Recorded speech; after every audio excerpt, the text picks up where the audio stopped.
What I ate in a day in my Hyderabad hostel. আজকে Sunday, আজকে সকালবেলায় হয়েছে উপমা।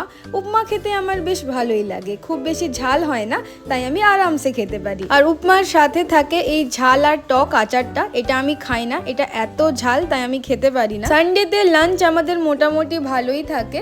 এটা বাসমতি রাইস, বাসমতি রাইসের মধ্যে কিছু সবজি দিয়ে দেয়, তো এটাকে এরা ভেজিটেবল বিরিয়ানি বলে। চিকেন থাকে, চিকেনে আমাদেরকে 4টের মতন পিস দেওয়া হয় ছোট ছোট, আর দইয়ের মধ্যে পেঁয়াজ আর জল দিয়ে একটা বাটার মিল্ক মতো বানায়। আর এই যে এখানে হস্টেলের বাকি মেয়েরাও খাচ্ছে, খাবার ওপরে নিয়ে যাওয়া অ্যালাউ করে না। সানডেতে সত্যি আমি একটু ভালোভাবে খেতে পাই। আর এই যে বাটার মিল্কটা, এটাও খেতে বেশ ভালোই লাগে, খুব সুন্দর ঠান্ডা ঠান্ডা হয়, তো এটাও আমি খাওয়ার পরে অনেকটাই থালাতে নিয়ে নিই, দিয়ে খেয়ে নিই। সন্ধেবেলায় একটু বেরিয়েছিলাম, কাল থেকে তো আবার অফিস, তাই রবিবারের সন্ধেটা একটু বাইরেই বেরোই আমি। 1 প্লেট দহি পুরি খেয়েছি আর একটা লেমন টি, এই দুটোই আমার খুব ফেভারিট। দেখা হচ্ছে পরের ব্লগে, বাই।